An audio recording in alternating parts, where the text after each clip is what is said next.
그 아이는 아버지가 왜 끌려갔는지도 모른 채 10년을 수용소에서 버텼습니다.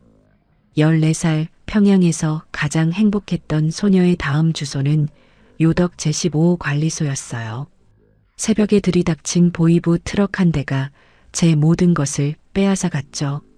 철조망 안에서 어머니는 제품에서 숨을 거두었고 장례조차 치르지 못했습니다.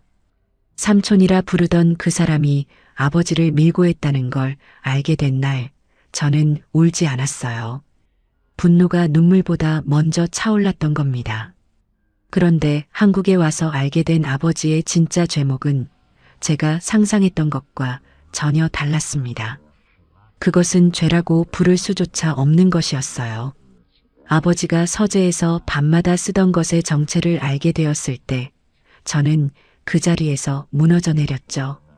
10년의 지옥이 시작된 진짜 이유, 그리고 아직도 그곳에 남아있을 한 사람. 이 이야기는 제가 직접 겪은 제 삶 그 자체입니다. 지금부터 그 이야기를 시작하겠습니다.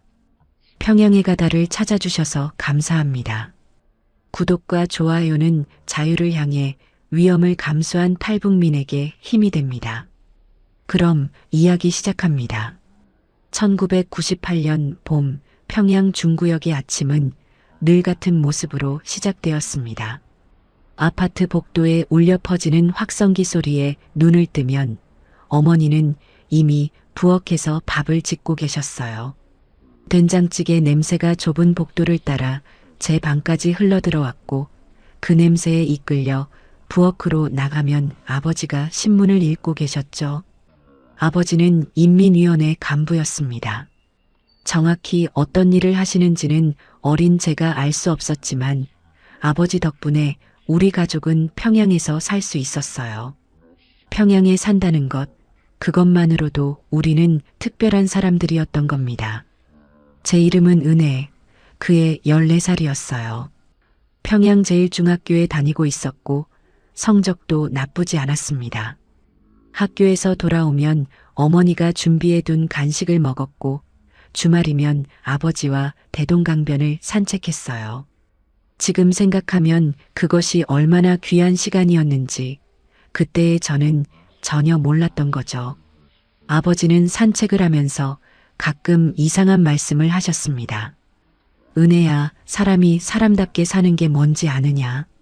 저는 그저 고개를 갸웃거렸고 아버지는 웃으시며 머리를 쓰다듬어 주셨어요.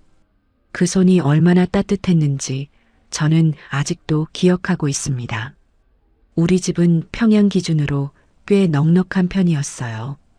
배급이 제때 나왔고 가끔은 고기도 먹을 수 있었습니다. 물론 남한의 기준으로 보면 아무것도 아니었겠지만 그 시절 북한에서 쌀밥을 매일 먹을 수 있다는 것 자체가 특권이었죠. 학교 친구들 중에는 강냉이 밥조차 제대로 못 먹는 아이들이 있었어요. 그 아이들이 수업 시간에 배를 움켜쥐고 있는 모습을 보면서도 저는 그것이 얼마나 잔인한 풍경인지 깨닫지 못했습니다. 그저 우리 아버지가 열심히 일하시니까 우리 집이 잘 사는 거라고 그렇게만 생각했던 거예요. 어머니는 조용한 분이셨습니다. 말수가 적었고 늘 집안에 계셨어요. 가끔 아버지가 늦게 들어오시는 날이면 어머니의 표정이 어두워지곤 했죠. 어린 제 눈에도 어머니가 무언가를 걱정하고 계시다는 건 느낄 수 있었습니다. 하지만 제가 괜찮으시냐고 여쭈면 어머니는 언제나 환한 미소를 지으시며 괜찮다고 아무 일 없다고 하셨어요. 그 미소 뒤에 어떤 불안이 숨어 있었는지 저는 한참이 지나서야 알게 되었던 겁니다. 1998년 봄은 제 인생에서 마지막 봄이었습니다. 정확히 말하면 평범한 사람으로서의 마지막 봄이었어요. 대동강에 벚꽃이 흩날리던 그 봄날, 아버지와 나란히 걸으며 아이스크림을 먹었던 그날이 제가 기억하는 행복의 마지막 조각이었죠. 그로부터 불과 몇 달 뒤, 저는 이 세상에 그런 봄이 존재했다는 사실조차 믿을 수 없는 곳에 서 있게 되었습니다. 하지만 그때의 저는 아무것도 몰랐어요. 아버지가 밤마다 서재에서 무엇을 하고 계셨는지, 어머니의 걱정이 무엇이었는지, 우리 가족을 향해 어떤 그림자가 다가오고 있었는지, 14살의 저는 그저 내일도 오늘과 같을 거라고 믿고 있었던 겁니다. 아버지의 서재는 우리 집에서 유일하게 제가 함부로 들어갈 수 없는 공간이었습니다. 아파트 안쪽 가장 구석에 있는 작은 방으로 아버지는 늘 그 문을 닫아두셨어요. 어릴 때는 그저 아버지가 일하시는 곳이라고만 생각했죠. 인민위원회 업무가 많으시니까 밤에도 일을 하시는 거라고 그렇게 단순하게 이해했던 겁니다. 그런데 14살이 되면서 조금씩 이상한 점들이 눈에 들어오기 시작했어요. 아버지는 밤 11시가 넘어야 서재에 들어가셨습니다. 제가 잠들기를 기다리신 거였죠. 하지만 저는 가끔 목이 말라 물을 마시러 나왔고 그때마다 서재 문 아래로 새어나오는 희미한 불빛을 보았어요. 어떤 날은 새벽 2, 3시까지도 그 불빛이 꺼지지 않았습니다. 아무리 열심히 일하시는 분이라 해도 매일 밤 새벽까지 서재에 계시는 건 보통 일이 아니었어요. 결정적인 순간은 그의 여름이었습니다. 무더운 밤이라 잠이 오지 않았고 저는 부엌에 물을 마시러 나갔어요. 그런데 서재 쪽에서 희미한 소리가 들려왔죠. 처음에는 아버지가 혼잣말을 하시는 줄 알았습니다. 하지만 복도를 따라 가까이 다가가니 그건 사람의 목소리가 아니었어요. 지지직거리는 잡음 사이로 누군가의 말소리가 흘러나오고 있었습니다. 라디오였어요. 서재 문이 완전히 닫히지 않아 손가락 한마디만큼 벌어진 틈으로 저는 아버지의 뒷모습을 보았던 겁니다. 아버지는 책상 위에 작은 라디오를 올려놓고 주파수를 맞추고 계셨어요. 한 손으로 다이얼을 천천히 돌리시면서 다른 손으로는 무언가를 노트에 적고 계셨죠. 라디오에서 흘러나오는 소리는 알아들을 수 없었습니다. 잡음이 너무 심했고 아버지가 볼륨을 극도로 낮춰놓으셨기 때문이었어요. 하지만 한 가지는 확실했습니다. 그건 조선중앙방송이 아니었어요. 우리가 매일 듣는 그 방송과는 전혀 다른 주파수에서 나오는 소리였던 거죠. 저는 겁이 났습니다. 북한에서 외부 라디오를 듣는 것이 어떤 의미인지 14살이라고 모르는 건 아니었어요. 학교에서도 귀에 못이 박히도록 배웠던 것이죠. 적의 방송을 듣는 자는 반역자이며 반역자의 가족도 같은 죄를 진다고. 하지만 저는 그 순간에도 아버지를 의심하지는 않았습니다. 아버지가 반역자일 리 없다고 분명 업무와 관련된 무언가를 확인하시는 거라고 스스로를 설득했어요. 문틈 사이로 본 아버지의 뒷모습이 너무나 고독하고 슬퍼 보였기 때문이기도 했죠. 그날 이후 저는 서재 근처에 가지 않으려고 했습니다. 모른 척하는 것이 최선이라고 어린 마음에도 그렇게 느꼈던 거예요. 하지만 불안은 씨앗처럼 마음속에 심어져 조금씩 자라나고 있었습니다. 아버지가 웃으실 때에도 대동강변을 함께 걸을 때에도 그 불안의 그림자가 제 마음 한쪽을 어둡게 만들었어요. 어머니도 알고 계셨을까? 아버지가 밤마다 서재에서 하시는 일을.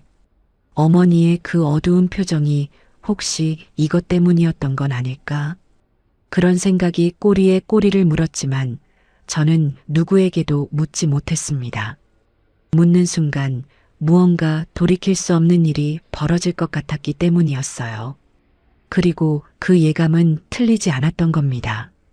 1998년 10월 어느 새벽, 정확한 날짜는 기억나지 않습니다. 다만 그날 밤 유난히 바람이 거셌고 창문 틈으로 들어오는 찬 공기에 이불을 끌어당기며 잠들었던 것만은 선명하게 남아 있어요. 새벽 3시쯤이었을 겁니다. 현관문이 부서지는 소리에 잠에서 깼죠. 쾅 하는 소리와 함께 문이 안쪽으로 날아들어왔고 곧이어 군화 소리가 복도를 채웠습니다. 한두 명이 아니었어요. 최소 대여섯 명의 발소리가 아파트 안을 뒤흔들었고 손전등 불빛이 어둠 속을 미친 듯이 휘저었죠. 저는 이불 속에서 몸이 굳어버렸습니다. 심장이 너무 빠르게 뛰어서 숨을 쉴 수가 없었어요. 어머니가 제 방으로 뛰어들어오셨습니다. 어머니의 얼굴은 하얗게 질려 있었고 손이 심하게 떨리고 있었어요. 어머니가 저를 끌어안으시며 귓속말로 아무 말도 하지 말라고 시키는 대로만 하라고 하셨죠. 어머니의 목소리가 그렇게 떨리는 것을 저는 태어나서 처음 들었습니다. 그 순간 저는 이것이 보통 일이 아니라는 걸 온몸으로 느꼈어요. 거실에서 고함 소리가 들려왔습니다. 아버지의 목소리는 들리지 않았고 낯선 남자들의 고압적인 목소리만 울려 퍼졌어요. 이름과 소속을 대라는 말, 저항하면 현장에서 처리한다는 말. 그리고 잠시 후 아버지가 두 팔을 뒤로 묶인 채 거실에서 끌려 나오시는 모습이 보였습니다. 아버지는 저와 눈이 마주치셨어요. 딱 한순간이었습니다. 아버지의 눈에 담긴 감정을 저는 평생 잊을 수 없어요. 그것은 공포가 아니었습니다. 미안함이었어요. 자신 때문에 가족이 이렇게 되었다는 것에 대한 가슴을 찢는 듯한 미안함이 아버지의 눈 속에 가득 차 있었던 거죠. 아버지가 끌려나가신 뒤 보이부 요원 2명이 저와 어머니에게 다가왔습니다. 짐을 쌀 시간은 없다. 지금 당장 나가야 한다고 했어요. 어머니가 옷이라도 챙기게 해달라고 애원하셨지만 돌아온 건 고함뿐이었죠. 저는 잠옷 위에 교복 재킷만 걸치고 아파트를 나와야 했습니다. 복도에는 이웃들이 문틈으로 내다보고 있었어요. 하지만 누구 하나 나와서 무슨 일이냐고 묻지 않았습니다. 모두가 고개를 돌렸어요. 어제까지 안녕하세요라며 인사를 건네던 사람들이 마치 저희를 본 적이 없다는 듯 문을 닫아버렸죠. 아파트 앞에는 군용 트럭이 대기하고 있었습니다. 캔버스 천으로 덮인 화물칸에 저와 어머니가 실렸어요. 트럭 안에는 이미 몇 명의 사람들이 앉아 있었는데 모두 저희와 비슷한 모습이었습니다. 잠옷 차림에 맨발인 사람도 있었고 어린아이를 품에 안은 여자도 있었어요. 아무도 말을 하지 않았습니다. 눈만 크게 뜬 채 서로의 얼굴을 바라보고 있었죠. 트럭이 출발했을 때 저는 캔버스 천 사이로 평양의 거리가 멀어지는 것을 보았습니다. 새벽 어둠 속에 희미하게 빛나는 평양의 불빛들이 점점 작아지다가 사라졌어요. 그것이 제가 본 평양의 마지막 모습이었습니다. 14해를 살았던 도시가 그렇게 사라져버렸어요. 그리고 저는 그때까지도 우리가 어디로 가는지, 왜 이런 일을 당하는지 아무것도 알지 못했던 겁니다. 트럭은 이틀을 달렸습니다. 정확히 말하면 이틀 밤낮을 쉬지 않고 달린 건 아니었어요. 중간중간 멈추기는 했지만 우리가 내릴 수 있었던 건 아니었습니다. 트럭이 서면 요원들이 올라와 숫자를 세었고 다시 출발했죠. 화장실도 트럭 위에서 해결해야 했어요. 구석에 놓인 양동이 하나가 전부였습니다. 20명 가까운 사람들이 그 좁은 공간에서 이틀을 버텨야 했던 거예요. 배고픔은 둘째 날부터 견디기 어려워졌습니다. 출발할 때 옥수수 떡 2개를 나눠 받은 것이 전부였어요. 어머니는 당신의 몫을 제게 주셨고 저는 사양했지만 어머니의 눈빛이 너무 단호해서 받아들일 수밖에 없었죠. 그 옥수수 떡의 맛을 저는 아직도 기억하고 있습니다. 딱딱하고 퍽퍽했지만 어머니의 사랑이 담긴 마지막 음식이었던 거예요. 트럭 안의 사람들은 대부분 침묵했습니다. 가끔 누군가 흐느끼는 소리가 들렸고 어린아이가 칭얼대는 소리도 있었어요. 하지만 대부분은 입을 굳게 다문 채 앉아 있었죠. 저도 마찬가지였습니다. 어머니의 손을 꼭 잡고 캔버스 천 틈으로 바깥 풍경을 내다보았어요. 평양을 벗어나자 풍경이 완전히 달라졌습니다. 포장도로가 흙길로 바뀌었고 건물들이 사라지고 산이 나타났어요. 갈수록 산은 높아지고 길은 험해졌죠. 둘째 날 오후 트럭이 완전히 멈추었습니다. 캔버스가 거치고 눈앞에 펼쳐진 광경에 저는 숨이 멎는 줄 알았어요. 거대한 철문이 있었고 그 위에 철조망이 겹겹이 감겨 있었습니다. 철문 양쪽으로 감시탑이 서 있었고 총을 든 군인들이 내려다보고 있었어요. 철조망 너머로는 끝이 보이지 않는 황량한 땅이 펼쳐져 있었죠. 그리고 그 땅 위를 느리게 움직이는 사람들이 보였습니다. 처음에는 사람인지 알아보지 못했어요. 너무 말라 있었기 때문이었습니다. 뼈 위에 피부만 남은 것 같은 사람들이 무거운 것을 지고 천천히 걸어가고 있었죠. 회색 옷을 입은 그들의 모습은 사람이라기보다 그림자에 가까웠어요. 저는 어머니의 손을 더 세게 잡았습니다. 어머니도 같은 광경을 보고 계셨어요. 어머니의 손이 제 손 안에서 떨리고 있었죠. 내려라 하는 고함이 울렸고 우리는 트럭에서 한 줄로 내려야 했습니다. 흙바닥에 발을 디딘 순간 차가운 기운이 온몸으로 퍼졌어요. 10월이었지만 이곳의 공기는 이미 겨울이었습니다. 산으로 둘러싸인 분지 같은 지형이라 바람이 사방에서 불어왔고 그 바람은 뼈를 깎는 것처럼 날카로웠죠. 줄을 세운 뒤 요원 하나가 앞에 나와 말했습니다. 여기가 어디인지 왜 왔는지 궁금한 사람이 있겠지만 그런 건 알 필요가 없다고. 알아야 할 것은 하나뿐이라고 했어요. 시키는 대로 하면 살고 거역하면 죽는다. 그것이 이곳의 유일한 규칙이라고. 그 말을 들으면서 저는 비로소 깨달았습니다. 아, 이곳이 관리소구나. 학교에서도 동네에서도 소문으로만 듣던 그곳. 한번 들어가면 나올 수 없다는 그곳에 제가 서 있었던 거예요. 어머니를 올려다보았습니다. 어머니의 얼굴에는 이미 체념이 내려앉아 있었어요. 하지만 저를 바라보시는 눈만은 달랐습니다. 그 눈 속에는 어떻게든 이 아이만은 살려야 한다는 처절한 의지가 담겨 있었어요. 저는 그때 어머니의 그 눈빛을 제대로 읽지 못했습니다. 이곳이 얼마나 무서운 곳인지 아직 몸으로 느끼지 못했기 때문이었죠. 하지만 곧 알게 되었어요. 그 철문 안에서의 첫 하루가 저에게 이곳의 모든 것을 가르쳐 주었으니까요. 철문을 통과한 뒤 우리는 배치 막사로 안내되었습니다. 막사라고 부르기도 민망한 곳이었어요. 흙벽에 나무 기둥을 세운 기다란 건물로 지붕은 낡은 함석이 덮여 있었죠. 안에 들어서니 흙바닥 위에 거적 몇 장이 깔려 있었고 담요는 사람 수의 절반도 되지 않았습니다. 창문이라고 할 수 있는 구멍이 벽에 뚫려 있었는데 유리 같은 건 없었어요. 바람이 그대로 들어왔죠. 어머니와 저는 막사 구석에 자리를 잡았습니다. 거적 한 장과 담요 한 장을 받았는데 담요는 너무 얇아서 덮어도 추위가 그대로 느껴졌어요. 주변을 둘러보니 이미 이곳에 오래 있었던 것으로 보이는 사람들이 벽에 기대 앉아 있었습니다. 그들의 눈은 우리를 보고 있었지만 아무런 감정이 없었어요. 동정도 호기심도 아무것도 그저 텅 빈 눈이었죠. 저는 그 눈들이 무서웠습니다. 사람의 눈에서 모든 감정이 사라지면 저렇게 되는 거구나.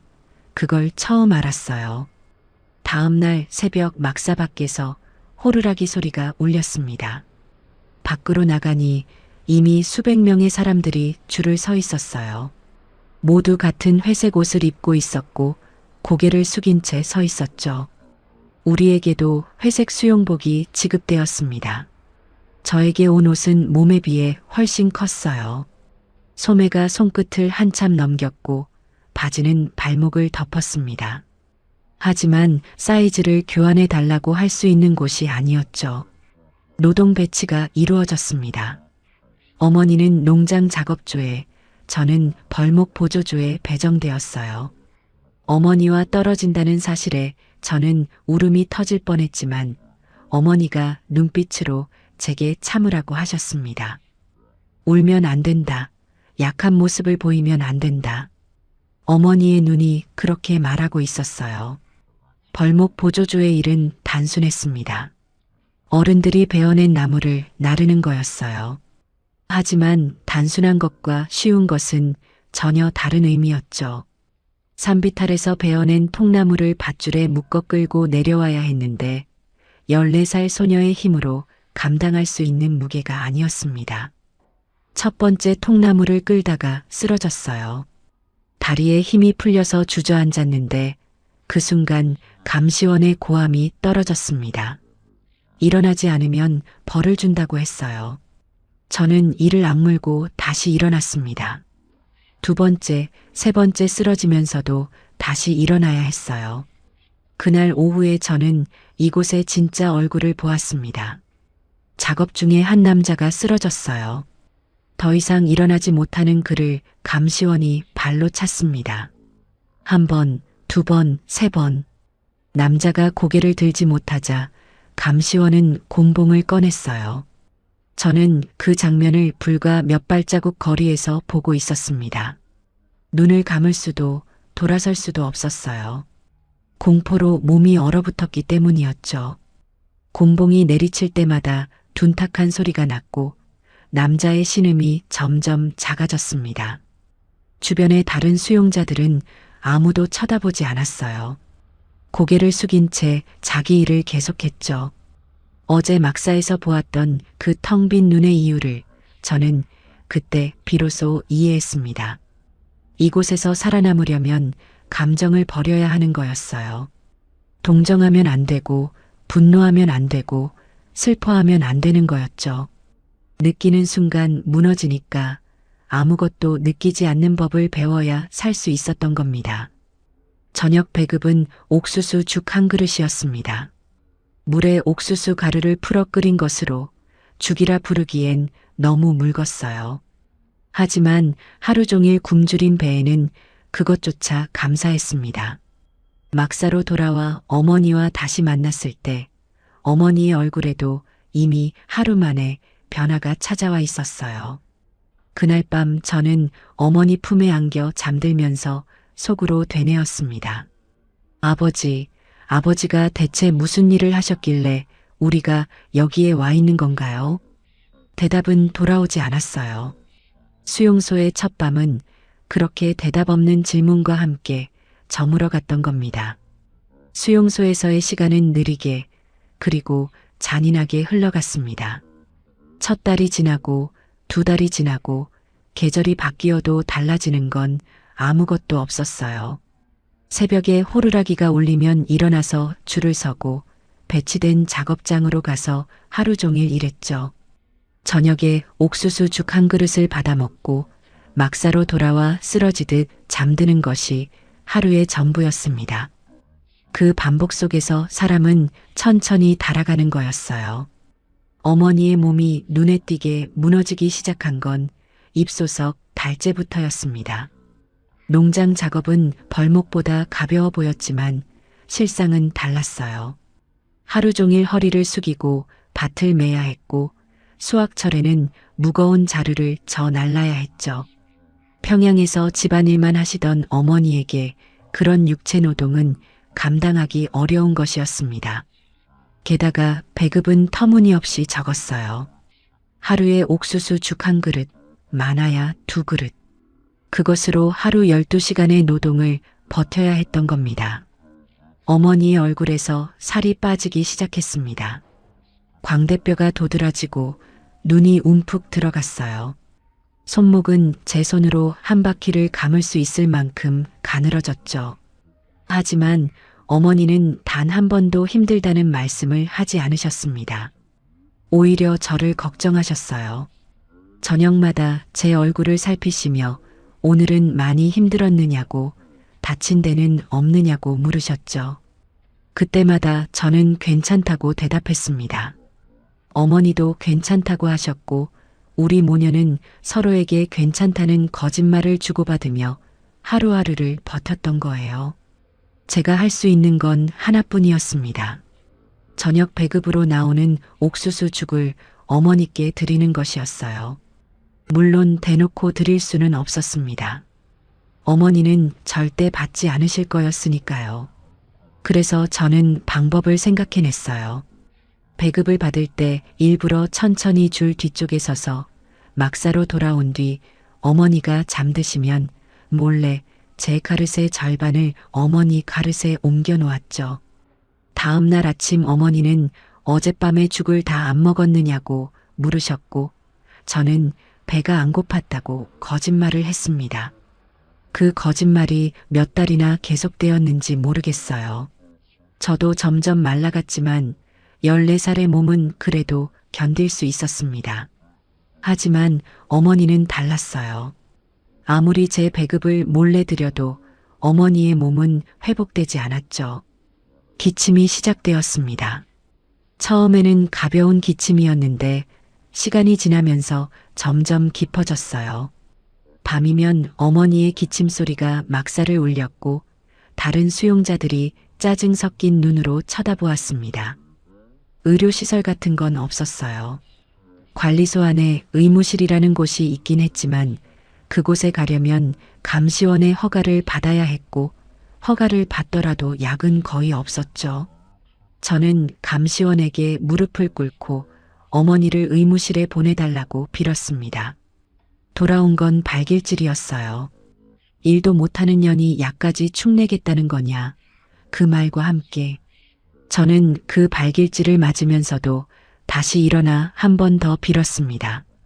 결국 의무실에 가긴 했지만 받은 것은 정체를 알 수 없는 가루약 한 봉지뿐이었어요. 겨울이 오면서 어머니의 상태는 급격히 나빠졌습니다. 기침에 피가 섞여 나오기 시작했고 몸에 열이 오르락 내리락 했어요. 노동에 나가지 못하는 날이 늘어났고 노동에 나가지 못하면 배급이 줄어드는 것이 이곳의 규칙이었죠. 악순환이었습니다. 아프니까 일을 못하고 일을 못하니까 밥을 못 먹고 밥을 못 먹으니까 더 아파지는 거였어요. 어머니가 더 이상 일어서지 못하게 된 날 저는 작업장에서 돌아와 막사에 누워 계시는 어머니를 보았습니다. 이불을 덮고 계셨지만 몸이 심하게 떨리고 있었어요. 이마를 만져보니 불덩이처럼 뜨거웠습니다. 어머니가 힘겹게 눈을 뜨시며 저를 보셨어요.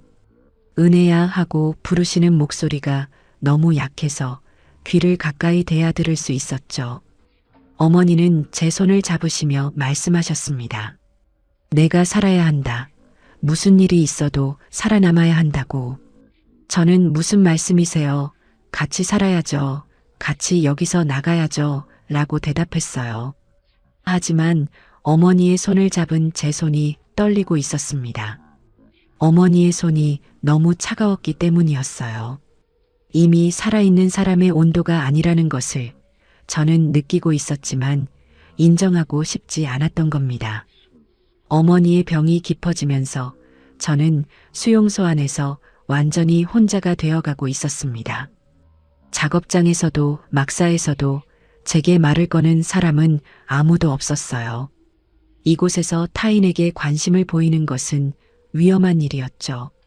누군가에게 정이 들면 그 사람이 사라졌을 때 견딜 수 없게 되니까. 사람들은 본능적으로 그것을 알고 있었고 그래서 누구도 가까워지려 하지 않았던 겁니다. 동수를 처음 만난 건 입소 반년째 되던 어느 날이었어요. 벌목 작업을 마치고 돌아오는 길에 막사 뒤편 빈터에서 한 소년이 쪼그리고 앉아 무언가를 하고 있는 걸 보았습니다. 가까이 가보니 그 아이는 풀뿌리를 캐고 있었어요. 먹을 수 있는 풀뿌리를 골라내는 솜씨가 보통이 아니었죠.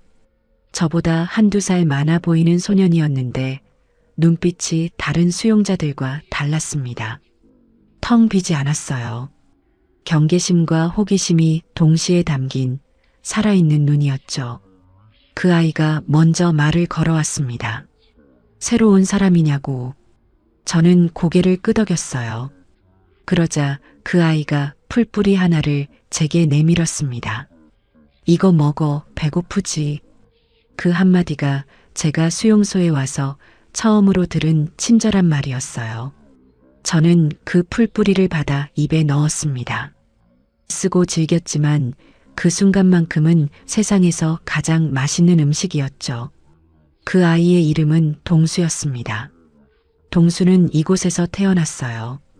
부모가 수용자였고 수용소 안에서 만나 결혼해서 낳은 아이였죠.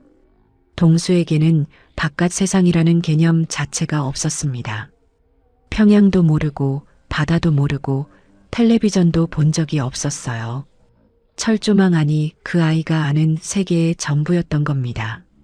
저는 처음에 그 사실이 믿기지 않았어요. 어떻게 태어나서부터 이곳에서만 살 수 있느냐고. 하지만 동수에게는 그것이 당연한 거였죠. 오히려 바깥 세상에서 왔다는 제가 신기한 존재였어요. 동수는 저에게 살아남는 법을 알려주었습니다. 어떤 풀뿌리가 먹을 수 있고 어떤 것이 독인지, 감시원의 눈을 피해 쥐를 잡는 방법, 겨울에 동상을 막기 위해 발가락을 어떻게 움직여야 하는지, 그것들은 학교에서 배울 수 없는 오직 이곳에서만 유효한 생존의 지식이었어요. 동수가 없었다면 저는 첫 번째 겨울을 넘기지 못했을 겁니다. 우리는 작업이 끝나면 막사 뒤편에서 만났어요. 둘이 나란히 앉아 풀뿌리를 씹으면서 저는 동수에게 바깥 세상의 이야기를 들려주었죠. 평양의 거리에는 전차가 달리고 대동강에는 유람선이 있고 학교에서는 아이들이 노래를 부르고. 동수는 그 이야기를 들으며 눈을 반짝였습니다. 정말이냐고, 진짜 그런 곳이 있느냐고 물었어요. 저는 그렇다고 대답하면서도 마음이 아팠습니다. 동수가 반짝이는 눈으로 바라보는 그 세상에서조차 우리 같은 사람들은 한순간에 버림받을 수 있다는 것을 알고 있었기 때문이었죠. 동수에게는 부모가 없었습니다. 정확히 말하면 동수가 8살 때 아버지가 탄광사고로 죽었고 어머니는 이듬해 겨울에 병으로 세상을 떠났어요. 그때부터 동수는 혼자였죠. 10살도 되지 않은 아이가 수용소에서 혼자 살아남았다는 것이 저는 경이로웠습니다. 어떻게 견뎠느냐고 물으니 동수는 웃으며 대답했어요. 견딘 게 아니라 그냥 안 죽은 거라고. 그 말이 얼마나 무겁게 느껴졌는지 저는 한동안 아무 말도 할 수 없었어요. 동수는 제가 수용소에서 유일하게 마음을 열 수 있는 사람이었습니다. 어머니가 점점 약해지시는 것을, 아버지가 왜 끌려왔는지 모르겠다는 것을, 여기서 나갈 수 있을지 모르겠다는 두려움을 동수에게만은 말할 수 있었어요. 동수는 대단한 위로를 해주지는 않았습니다. 그저 옆에 앉아서 들어주었죠. 하지만 그것만으로도 충분했어요. 이 지옥 같은 곳에서 누군가 내 이야기를 들어준다는 것, 그 사실 하나만으로 저는 다음 날을 버틸 수 있었던 겁니다. 입소 2년째 겨울이었습니다. 2000년 1월 요덕의 겨울은 상상할 수 없을 만큼 혹독했어요. 기온이 영하 30도까지 떨어지는 날이 이어졌고 막사 안에서도 입김이 하얗게 피어올랐죠. 담요 한 장으로는 그 추위를 이길 수 없었습니다. 사람들은 서로 붙어 잤어요. 체온을 나누지 않으면 아침에 일어나지 못할 수도 있었기 때문이었죠.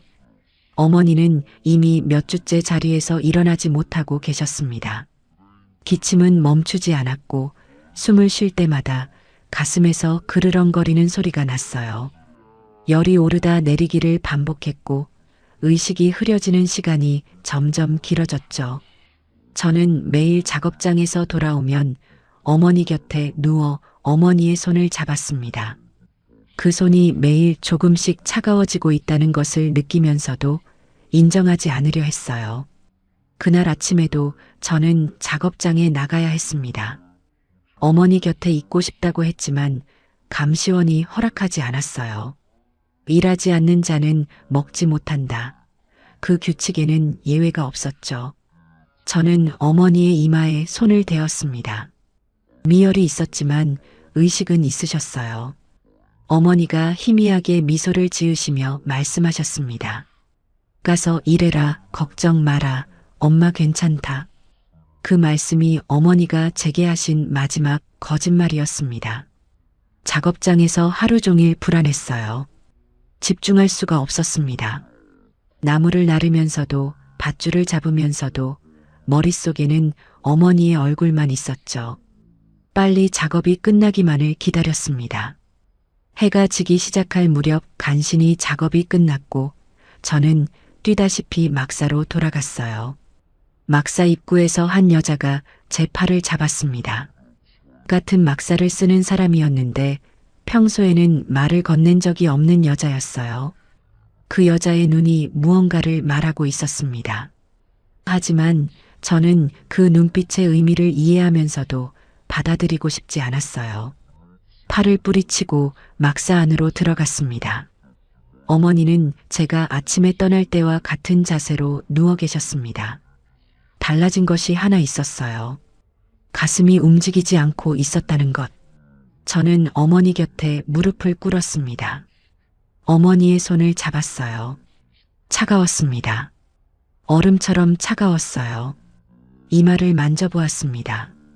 역시 차가웠죠. 어머니 하고 불렀습니다. 대답이 없었어요. 어머니 하고 한 번 더 불렀습니다. 역시 대답이 없었죠. 저는 어머니의 손을 제 볼에 갖다 대었습니다. 그 차가운 손에서 온기가 전해지기를, 기적처럼 눈을 뜨시기를 바랐어요. 하지만 기적은 일어나지 않았습니다. 얼마나 그렇게 있었는지 모르겠어요. 시간이 멈춘 것 같았습니다. 저는 어머니의 손을 놓지 못한 채 바닥에 엎드려 울었습니다. 소리를 내지 않으려고 이를 악물었지만 몸이 저절로 떨리면서 신음이 새어나왔어요. 주변의 다른 수용자들은 아무도 다가오지 않았습니다. 이곳에서 사람이 죽는 건 낯선 일이 아니었으니까요. 누군가 옆에서 죽어도 아무 일도 일어나지 않는 곳. 그것이 이 수용소의 일상이었던 겁니다. 다음 날 아침 관리소 인원이 와서 어머니의 시신을 가져갔습니다. 얇은 천으로 감싼 어머니의 몸을 나무 들것에 올려 운반했어요. 저는 막사 밖에 서서 그 들것이 멀어지는 것을 바라보았습니다. 어머니를 어디에 묻는지, 장례는 어떻게 하는지 아무것도 알려주지 않았어요. 묻지도 못했습니다. 물을 수 있는 분위기가 아니었죠. 눈이 내리고 있었습니다. 하얗고 조용한 눈이 수용소 전체를 덮어가고 있었어요. 어머니가 실려나가는 길 위에도 눈이 쌓이고 있었죠. 곧 발자국도 들것 자국도 눈에 묻혀 사라질 거였습니다. 마치 어머니가 이곳에 존재했던 흔적 자체가 지워지는 것처럼 저는 그 자리에서 한 가지를 다짐했어요. 반드시 살아남겠다고. 어머니가 제게 남기신 마지막 말, 내가 살아야 한다는 그 말을 지키겠다고.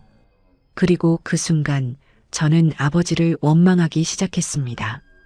아버지가 대체 무슨 죄를 지었기에 어머니가 이런 곳에서 이렇게 돌아가셔야 했느냐고. 그 원망이 제 가슴 한가운데에서 불처럼 타오르기 시작했던 거예요. 어머니가 돌아가시고 나서 저는 감정을 잃어갔습니다. 울지도 웃지도 않았어요. 동수가 말을 걸어도 짧게 대답할 뿐이었고 작업장에서는 기계처럼 움직였죠. 먹고 일하고 자는 것. 그것만 반복하면 하루가 지나갔고 그 하루가 쌓여달이 되고 해가 되었습니다.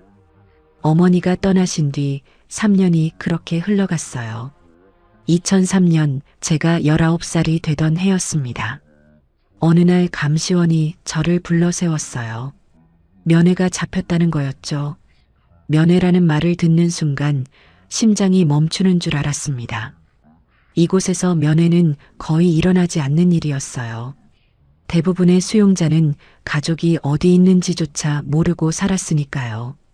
그런데 누구의 면회냐고 묻자 감시원이 무뚝뚝하게 대답했습니다. 아버지라고. 아버지가 살아계셨습니다.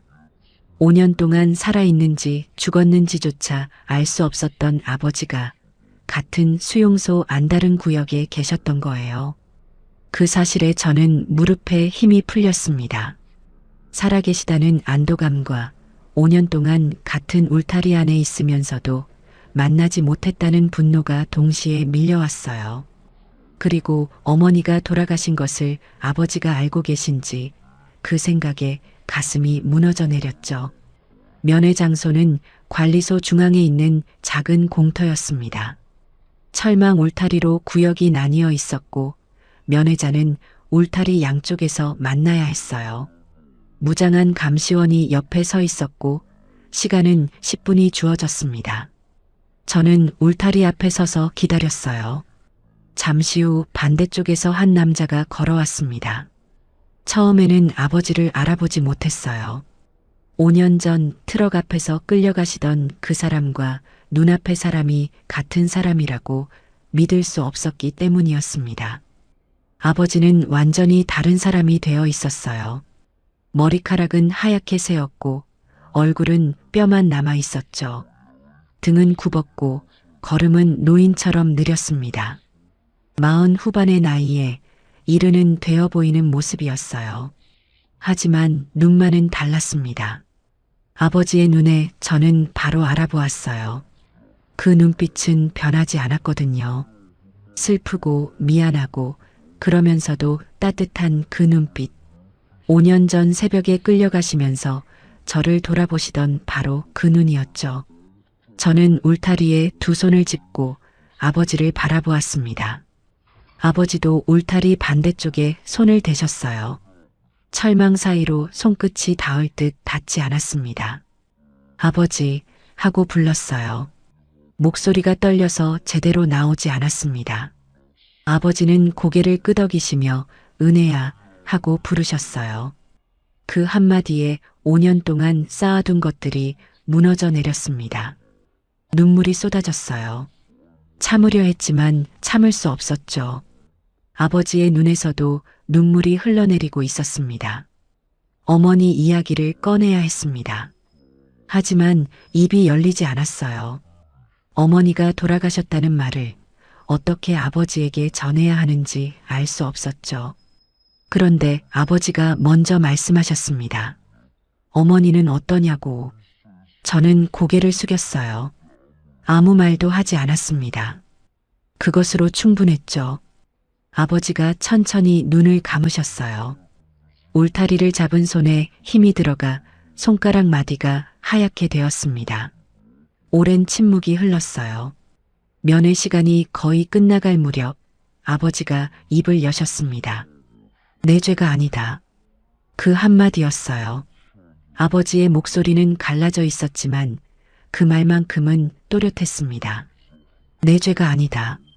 저는 그 말의 의미를 바로 이해할 수 없었어요. 무슨 뜻이세요? 하고 되물으려는 순간 감시원이 면회 종료를 선언했습니다. 아버지가 울타리 너머로 사라지셨어요. 고개를 한번 돌려 저를 보시더니 그대로 걸어가셨죠. 그 뒷모습이 너무 작고 약해 보여서 저는 한참 동안 그 자리에서 움직일 수 없었습니다. 내 죄가 아니다.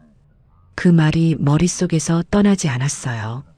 아버지가 죄를 짓지 않았다면 우리는 왜 이곳에 있는 거냐고. 어머니는 왜 이곳에서 돌아가셔야 했느냐고. 그 물음이 저를 갉아먹기 시작했습니다. 아버지를 향한 원망은 혼란으로 바뀌었고 그 혼란은 새로운 종류의 분노로 변해가고 있었어요. 누군가가 우리 가족을 이 지옥으로 밀어넣었다면 그게 아버지가 아니라면 대체 누구란 말입니까? 저는 그 답을 찾아야 했습니다. 아버지의 면회 이후 저는 달라졌습니다. 무기력하게 하루하루를 보내던 시간이 끝났어요. 내 죄가 아니다. 그 한마디가 저를 깨운 거였죠. 만약 아버지의 말이 사실이라면 누군가가 아버지에게 죄를 뒤집어 씌운 거였습니다. 그리고 그 때문에 우리 가족 전체가 이곳에 끌려왔고 어머니는 목숨을 잃으셨어요. 저는 진실을 알아야 했습니다. 비록 수용소 안이라는 제한된 공간이었지만 할 수 있는 만큼은 해보겠다고 다짐했죠. 정보를 모으는 일은 쉽지 않았어요. 수용소에서는 수용자끼리 불필요한 대화를 나누는 것조차 위험했습니다. 감시원에게 들키면 벌을 받았고 다른 수용자 중에도 밀고로 배급을 더 받으려는 사람들이 있었어요. 누구를 믿어야 하는지 알 수 없는 곳이었죠. 하지만 저는 조심스럽게 아주 천천히 사람들에게 접근했습니다. 가장 먼저 찾은 건 오래전부터 이 수용소에 있던 나이든 여자였어요. 막사에서 제 옆자리에 있던 분이었는데 평소에 거의 말이 없었지만 가끔 잠결에 평양 이야기를 중얼거리셨죠. 저는 어느 날 밤 그 여자에게 조심스럽게 말을 걸었습니다. 혹시 인민위원회에서 일하다 오신 분을 아느냐고. 처음에는 대답하지 않으셨어요. 하지만 제가 아버지의 이름을 말하자 그 여자의 눈이 미세하게 흔들렸습니다.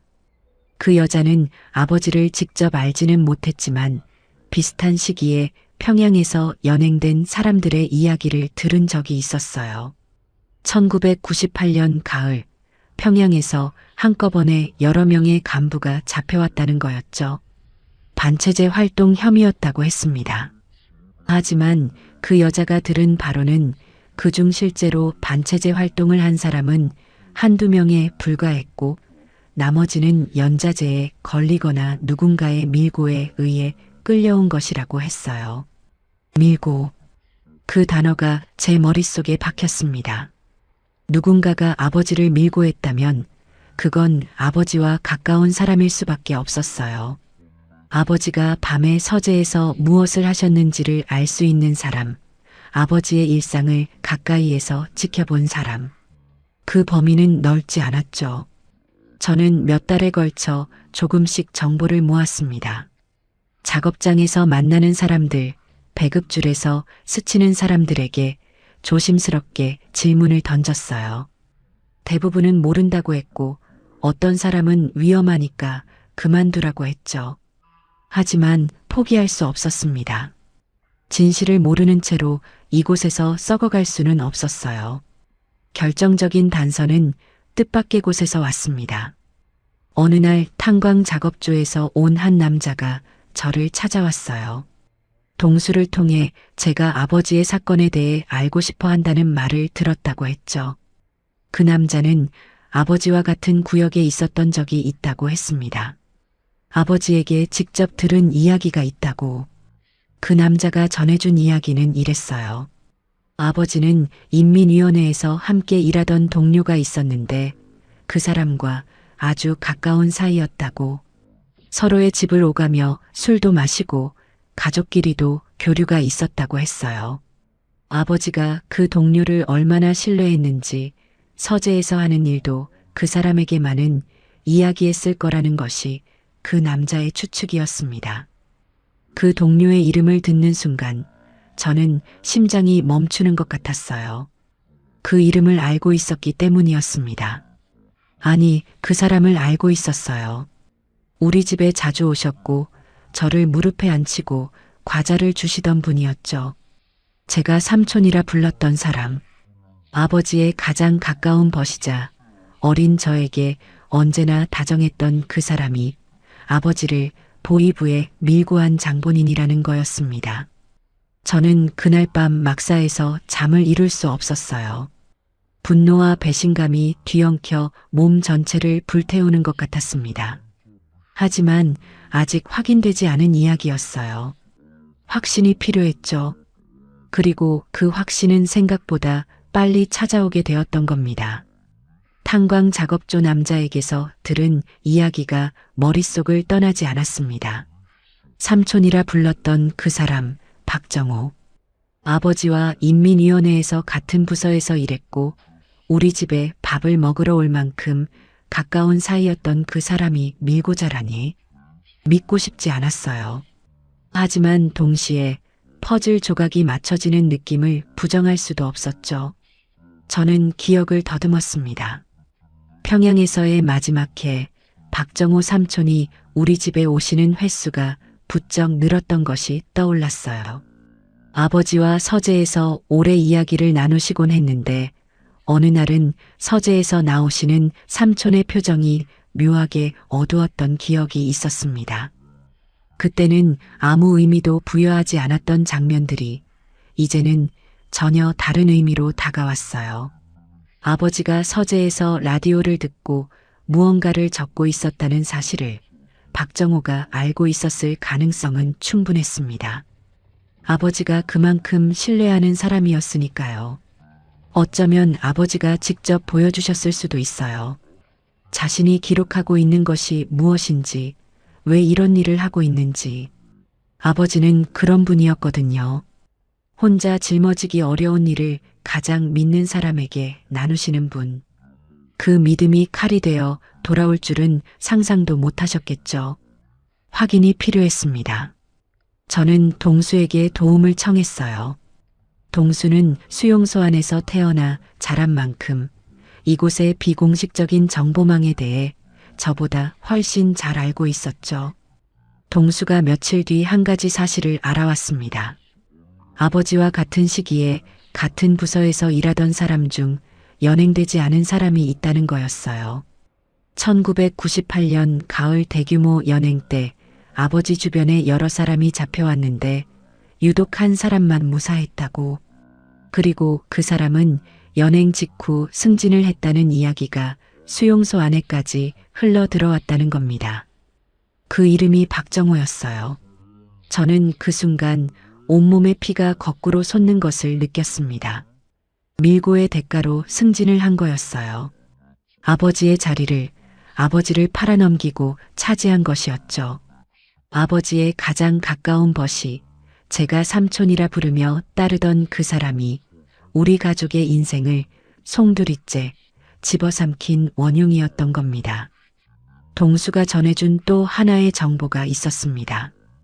박정호가 보위부에 제출한 밀고 내용은 아버지가 적국의 방송을 청취하며 반체제 문서를 작성하고 있다는 것이었어요. 하지만 아버지가 면회에서 하신 말씀이 사실이라면 아버지가 쓰고 있던 것은 반체제 문서가 아니었습니다. 그렇다면 박정호는 아버지가 쓰던 것의 진짜 내용을 알면서도 의도적으로 다른 혐의를 씌운 거였어요. 가장 가까이에서 진실을 보았으면서 그 진실을 왜곡하여 거짓 증거를 만들어낸 거죠. 그날 밤 저는 막사 구석에 앉아 벽을 바라보았습니다. 눈물은 나지 않았어요. 어머니가 돌아가셨을 때 쏟은 눈물이 마지막이었는지 이제는 울 수가 없었습니다. 대신 가슴 깊은 곳에서 뜨거운 것이 끓어올랐어요. 분노였습니다. 지금까지 느꼈던 어떤 감정보다도 순수하고 뜨거운 분노였죠. 박정호 삼촌의 얼굴이 떠올랐습니다.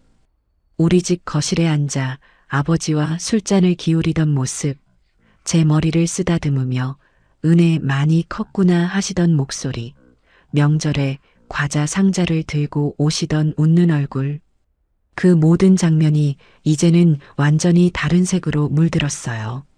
그 미소 뒤에서 무슨 계산을 하고 있었던 건지, 아버지의 신뢰를 이용하면서 어떤 기분이었는지 생각할수록 속이 뒤집어지는 것 같았습니다. 어머니의 얼굴이 스쳤어요. 요덕의 흙바닥에서 제품에 안겨 식어가시던 어머니, 평양에서 조용히 살림을 하시며 가족을 돌보시던 어머니가 아무 죄도 없이 이곳에 끌려와 굶주림과 추위 속에서 돌아가셔야 했던 이유가 고작 한 사람의 탐욕 때문이었다는 것. 그 사실이 저를 미치게 만들었습니다. 저는 그날 밤 하나를 더 다짐했어요.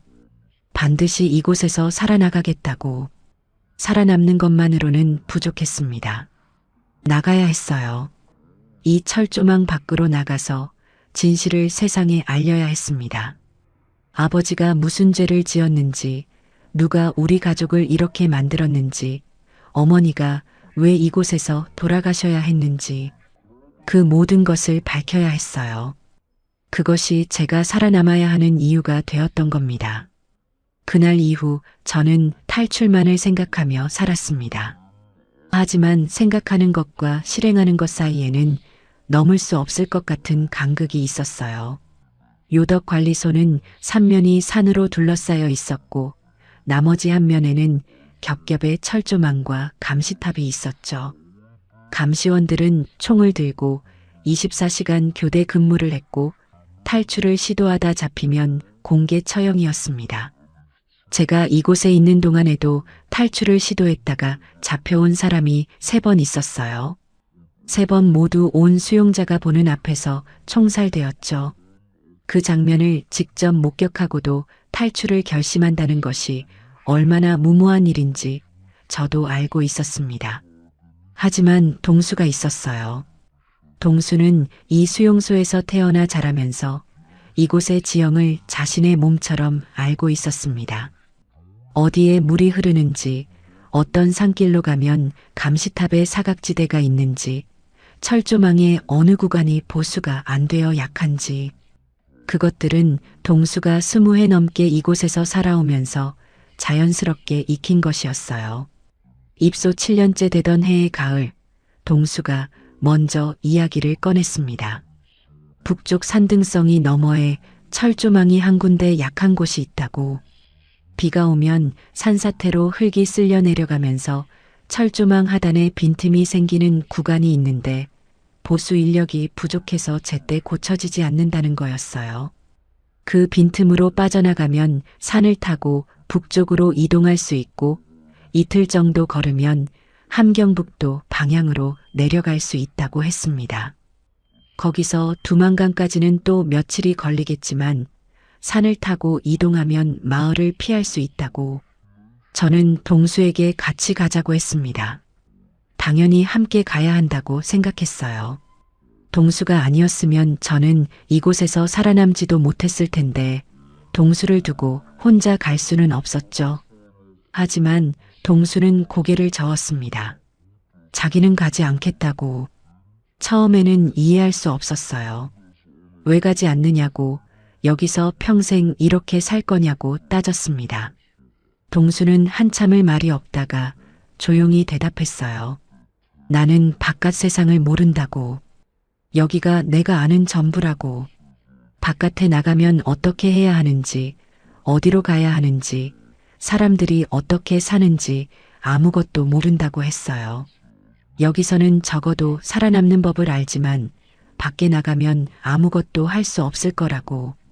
그 말을 듣는 순간 가슴이 찢어지는 것 같았습니다. 동수에게 바깥 세상은 자유가 아니라 공포였던 거예요. 태어나서부터 철조망 안에서만 살아온 사람에게 그 철조망 밖은 미지의 세계나 다름없었죠. 저는 동수를 설득하려 했습니다. 밖에 나가면 내가 도와줄 거라고, 같이 가면 된다고. 하지만 동수의 눈에는 이미 결심이 서 있었어요. 그건 두려움이 아니라 체념이었습니다. 이곳이 자기 삶의 전부라는 것을 받아들인 사람의 눈이었어요. 동수는 대신 탈출 루트를 상세하게 알려주었습니다. 철조망 약한 지점의 정확한 위치, 감시원 교대 시간의 빈틈, 산길에서 방향을 잡는 방법, 겨울이 가기 전 봄에 움직여야 하는 이유. 매일 밤 막사 뒤에서 동수는 흙바닥에 나뭇가지로 지도를 그려가며 저에게 모든 것을 가르쳐 주었어요. 마지막 밤이었습니다. 내일이면 저는 이곳을 떠날 거였어요. 동수와 나란히 앉아 하늘을 올려다보았습니다. 별이 유난히 많았어요. 수용소의 하늘은 불빛이 없어서 별이 잘 보였거든요. 동수가 말했습니다. 바깥에도 이런 별이 보이느냐고. 저는 보인다고 대답했어요. 똑같은 별이라고. 동수는 고개를 끄덕이며 미소를 지었습니다. 그러면 됐다고. 같은 별 아래 있으면 된다고. 저는 동수의 손을 잡았습니다. 반드시 너도 데리러 오겠다고 했어요. 이곳에서 나가면 방법을 찾아서 반드시 돌아오겠다고. 동수는 웃으며 대답했습니다.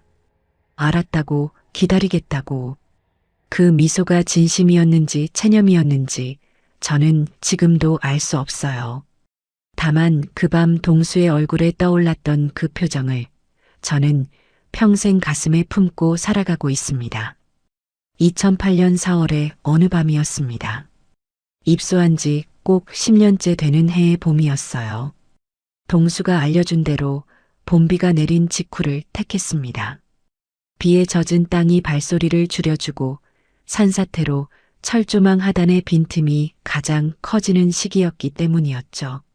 밤 12시 감시원 교대 시간을 기다렸습니다. 교대 시 약 15분간의 공백이 생긴다고 동수가 알려주었어요. 그 15분이 제게 주어진 전부였습니다. 막사에서 몸을 일으킬 때 심장이 목구멍까지 차올라 숨을 쉬기가 어려웠어요. 주변의 수용자들은 모두 잠들어 있었습니다. 아니, 잠든 척하고 있었을 수도 있어요. 하지만 아무도 고개를 돌리지 않았습니다. 이곳에서는 보지 못한 것으로 하는 것이 서로를 위한 예의였으니까요. 막사 밖으로 나오자 차가운 밤 공기가 얼굴을 때렸습니다. 비가 갠 직후라 하늘에는 구름이 걷히고 달빛이 내려앉고 있었어요. 달빛은 양날의 검이었습니다.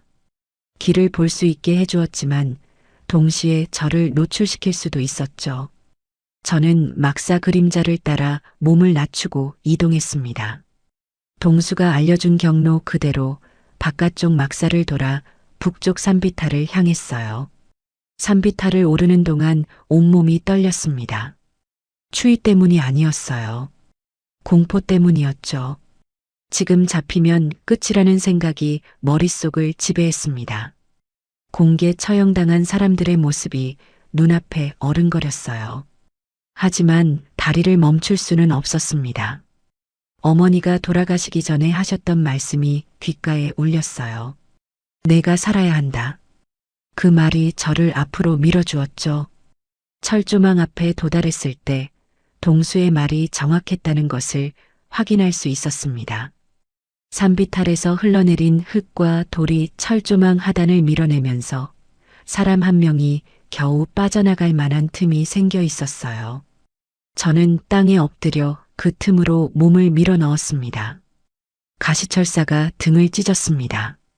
수용복이 찢어지면서 살갗에 철사가 파고들었어요. 소리를 지르고 싶었지만 이를 악물었습니다. 피가 등을 타고 흘러내렸지만 멈출 수 없었어요. 양팔로 땅을 짚고 몸을 끌어당기며 센티미터 단위로 앞으로 나아갔습니다. 철조망에 옷이 걸려 더 이상 움직이지 않는 순간이 있었어요. 그때 뒤쪽 감시탑에서 탐조등이 회전하기 시작했습니다. 불빛이 천천히 이쪽으로 돌아오고 있었어요. 저는 옷을 찢었습니다. 걸린 부분을 힘껏 잡아당기자 천이 찢어지면서 몸이 앞으로 빠져나왔어요. 탐조등 불빛이 제가 있던 자리를 스치기 불과 몇 초 전이었습니다. 철조망 너머로 완전히 빠져나온 순간 다리에 힘이 풀려 그대로 주저앉았어요. 하지만 앉아있을 시간이 없었습니다. 일어나서 뛰었습니다. 어둠 속으로 산 속으로 미친 듯이 뛰었어요. 얼마나 뛰었는지 모르겠습니다. 숲이 깊어지면서 나뭇가지가 얼굴과 팔을 핥히었고 돌부리에 걸려 몇 번이나 넘어졌어요. 하지만 멈추지 않았습니다. 뒤에서 총소리가 들렸어요. 한 발, 두 발. 제가 빠져나간 것을 발견한 거였죠. 하지만 총소리는 점점 멀어졌습니다. 감시원들이 정확한 방향을 모르고 있었다는 뜻이었어요. 새벽녘이 되어서야 저는 멈출 수 있었습니다. 산 중턱의 바위 뒤에 몸을 숨기고 거칠게 몰아쉬는 숨을 가라앉혔어요. 등에서 흐르는 피가 등줄기를 타고 허리까지 내려와 있었습니다. 손은 철사에 긁혀 피투성이었고 발에도 감각이 없었어요. 하지만 살아 있었습니다. 철조망 바깥에 있었어요. 10년 만에 처음으로 저와 하늘 사이에 철조망이 없었습니다. 동수의 얼굴이 떠올랐습니다. 같은 별 아래 있으면 된다고 했던 동수. 저는 하늘을 올려다보았어요. 별은 보이지 않았습니다. 구름이 밀려오고 있었거든요. 하지만 구름 위에 별이 있다는 것은 알았어요. 동수도 같은 하늘 아래 있다는 것을 알았습니다. 저는 속으로 말했어요. 기다려, 반드시 돌아올게. 그리고 다시 일어나 산을 향해 걸었습니다. 두만강까지, 자유까지 아직 갈 길이 멀었으니까요. 수용소를 빠져나온 뒤 열흘간의 여정은 또 다른 지옥이었습니다. 낮에는 숲속에 숨어 잠을 자고 밤에만 이동했어요. 동수가 알려준 산길을 따라 북쪽으로 계속 걸었습니다. 먹을 것이라고는 산에서 캐는 풀뿌리와 나무 껍질이 전부였어요. 수용소에서 10년간 굶주림에 단련된 몸이 아니었다면 버틸 수 없었을 겁니다. 사흘째 되는 날 멀리서 개 짖는 소리가 들렸습니다. 수색대가 풀린 거였어요. 저는 계곡 물속에 몸을 담그고 몇 시간을 버텼습니다. 4월이었지만 산골짜기의 물은 얼음처럼 차가웠어요. 이가 부딪히는 소리가 들릴까봐 입안에 나뭇가지를 물고 견뎠죠. 개소리가 멀어진 뒤에야 물에서 나왔는데 온몸이 보라색으로 변해 있었습니다. 하지만 살아 있었어요. 그것만으로 충분했습니다. 닷새째 되던 날 밤 드디어 마을의 불빛이 멀리 보이기 시작했어요. 함경북도 지역으로 내려온 거였죠. 마을을 피해 산등성이를 타고 돌아가야 했는데 그 과정에서 한 농가의 밭을 지나게 되었습니다. 밭에 감자가 심겨 있었어요. 아직 작았지만 몇 개를 캐서 흙을 털고 그대로 베어 먹었습니다. 날것의 감자가 그렇게 달콤할 수 있다는 것을 저는 그날 처음 알았어요. 열흘째 되는 날 새벽 저는 두만강 앞에 섰습니다. 4월의 두만강은 아직 완전히 녹지 않았어요. 강 중간중간에 얼음이 남아 있었고 물살이 드러난 곳에서는 차가운 물이 빠르게 흘러가고 있었습니다. 강 건너편에는 중국 땅이 보였어요. 멀리 작은 마을의 불빛이 깜빡이고 있었죠. 그 강 앞에서 다리가 멈추었습니다. 건너면 돌아올 수 없다는 것을 알았기 때문이었어요. 아버지가 아직 수용소에 계셨습니다. 동수도. 제가 이 강을 건너면 그들과는 영원히 이별하는 것일 수도 있었어요. 뒤를 돌아보았습니다. 어둠 속에 북한의 산들이 검은 그림자로 솟아 있었어요. 그 산 너머 어딘가에 아버지가 계시고 동수가 있었습니다. 눈물이 흘렀어요. 10년간 흘리지 않았던 눈물이 쏟아졌습니다. 어머니를 잃고도 울지 않았던 제가 그 강 앞에서 무너졌어요. 가야 한다는 것을 알았습니다. 살아남아서 진실을 알려야 했고 그래야 아버지를 도울 수 있었어요. 머리로는 알고 있었지만 발이 떨어지지 않았죠. 결국 저를 움직이게 한 건 어머니의 목소리였습니다. 내가 살아야 한다. 그 말이 바람에 실려오는 것 같았어요. 저는 첫 발을 내디뎠습니다. 얼음을 밟고 물살을 헤치며 한 발 한 발 강을 건넜어요. 물이 허리까지 차올랐을 때 차가움에 비명이 나올 뻔했지만 이를 악물고 참았습니다. 강 한가운데에서 뒤를 돌아보았어요. 북한 쪽 강변이 어둠 속에서 점점 멀어지고 있었습니다. 아버지, 동수야, 기다려. 속으로 그 말을 되뇌며 남은 거리를 헤엄쳤어요. 중국 땅에 발을 디딘 순간 저는 젖은 흙 위에 그대로 쓰러졌습니다. 온몸이 얼어붙어 움직일 수가 없었어요. 하지만 그 차가운 흙 위에 엎드려 있으면서도 마음 한구석에서 뜨거운 것이 차올라왔습니다. 살아있다는 것, 철조망 밖에 있다는 것, 14살에 빼앗겼던 자유를 향해 한 발짝 내디뎠다는 것. 중국에서의 여정은 또 다른 싸움이었습니다. 불법 입국자였기 때문에 잡히면 북송될 수 있었어요. 브로커를 만나기까지 한 달을 숨어 살아야 했고 브로커의 도움으로 동남아를 거치는 긴 여정이 시작되었죠. 중국에서 라오스로, 라오스에서 태국으로. 국경을 넘을 때마다 목숨을 걸어야 했습니다. 태국의 한국 대사관에 도착했을 때 저는 이미 수용소를 탈출한 지 석 달이 지나 있었어요. 2008년 여름 저는 한국 땅을 밟았습니다. 인천공항의 게이트를 나서는 순간 밀려오는 빛과 소리에 압도되어 한동안 걸을 수가 없었어요. 사람들이 자유롭게 걷고 웃고 전화를 하고 있었습니다. 아무도 감시하지 않았고 아무도 줄을 서라고 소리치지 않았어요. 이것이 자유인가 하는 생각이 들었을 때 제 눈에서 또다시 눈물이 쏟아졌습니다. 수용소에서 빼앗긴 10년, 어머니를 잃은 시간, 아버지와 동수를 두고 온 죄책감. 그 모든 것이 뒤엉켜 가슴을 짓눌렀지만 동시에 저는 알았어요. 이제 시작이라는 것을, 진실을 밝히기 위한 싸움이 이제부터 시작이라는 것을요. 한국에서의 삶은 처음부터 쉽지 않았습니다. 하나원에서 3개월간 정착 교육을 받았지만 세상은 제가 알던 것과 너무 달랐어요.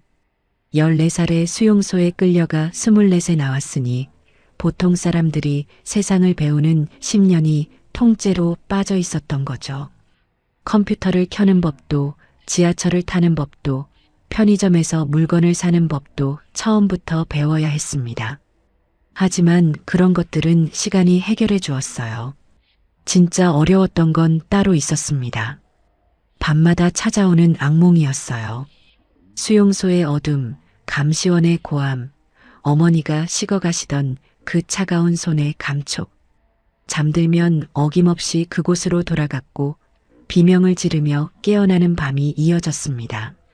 하지만 저는 무너질 수 없었어요. 해야 할 일이 있었으니까요. 아버지 사건의 진상을 밝히는 것. 그것이 제가 한국에서 첫 번째로 시작한 일이었습니다. 탈북자 지원 단체의 도움을 받아 1998년 평양인민위원회에서 벌어진 대규모 연행 사건에 대한 정보를 모으기 시작했어요. 같은 시기에 탈북한 사람들을 찾아다니며 이야기를 들었고 북한 인권 기록 단체에 보관된 증언들을 하나씩 확인해 나갔죠. 시간이 걸렸습니다. 1년이 넘게 걸렸어요. 하지만 조금씩 진실의 윤곽이 드러나기 시작했습니다. 아버지를 밀고 한 사람이 박정호라는 것은 수용소에서 이미 확인한 사실이었죠. 하지만 아버지가 실제로 무엇을 했는지, 박정호가 어떤 거짓 혐의를 씌웠는지에 대해서는 아직 명확하지 않았어요. 결정적인 단서를 가져다 준 건 아버지와 같은 부서에서 일하다 2003년에 탈북한 한 남자였습니다. 서울 외곽의 작은 식당에서 만난 그 남자는 아버지의 이야기를 듣자마자 고개를 숙였어요. 한참을 말이 없다가 떨리는 목소리로 이야기를 시작했습니다. 아버지가 서재에서 밤마다 쓰고 계셨던 것은 반체제 문서가 아니었습니다. 그 남자의 증언에 따르면 아버지는 1990년대 후반 고난의 행군 시기에 관할 지역에서 굶어 죽어가는 사람들의 명단을 기록하고 계셨어요. 인민위원회 간부로서 현장을 돌아다니시면서 배급이 끊기고 아사하는 주민들의 이름과 나이, 사망 날짜를 하나하나 적고 계셨던 거였습니다. 그 이야기를 듣는 순간 저는 의자에서 일어날 수가 없었어요. 온몸에 힘이 빠졌습니다. 아버지가 밤마다 서재에서 그 일을 하고 계셨다는 것. 라디오는 외부 방송이 아니라 각 지역의 상황을 파악하기 위해 들으시던 내부 통신이었을 가능성이 높다고 그 남자는 말했어요. 아버지는 사라져가는 사람들의 이름을 남기고 싶으셨던 겁니다. 아무도 기록하지 않으면 영영 잊히고 말 그 사람들의 존재를 누군가는 기억해야 한다고 생각하셨던 거예요. 그것이 아버지의 죄였습니다. 굶어 죽어가는 사람들의 이름을 적은 것. 그들이 존재했다는 사실을 기록한 것. 그것이 체제에 대한 반역으로 둔갑했고 박정호는 그것을 반체제 문서 작성이라는 혐의로 보위부에 밀고한 거였어요. 자신이 아버지의 자리를 차지하기 위해 식당을 나온 뒤 저는 거리를 한참 걸었습니다. 서울의 밤거리에는 사람들이 가득했어요. 웃고 떠들며 지나가는 사람들 사이에서 저는 혼자 울고 있었습니다. 아버지는 죄를 지은 것이 아니었어요. 사람을 기억하려 했던 것 뿐이었습니다. 죽어가는 이웃의 이름을 남기려 했던 것 뿐이었어요. 그것 때문에 아버지는 수용소에 끌려가셨고 어머니는 목숨을 잃으셨고 저는 10년의 지옥을 살아야 했던 겁니다. 지금 제가 할 수 있는 일은 아버지가 하셨던 것과 같은 일이라고 생각했어요. 기록하는 것, 기억하는 것, 이 이야기를 세상에 전하는 것. 아버지가 남기려 했던 그 이름들처럼 저도 우리 가족의 이야기를 남기려 합니다. 수용소에서 쓰러져간 어머니의 이야기를, 철조망 안에서 태어나 바깥 세상을 모르는 동수의 이야기를, 사람의 이름을 기록했다는 이유로 모든 것을 빼앗긴 아버지의 이야기를. 아버지가 아직 살아계신지 알 수 없습니다. 동수가 그곳에서 버티고 있는지도 알 수 없어요. 하지만 저는 매일 밤 하늘을 올려다봅니다.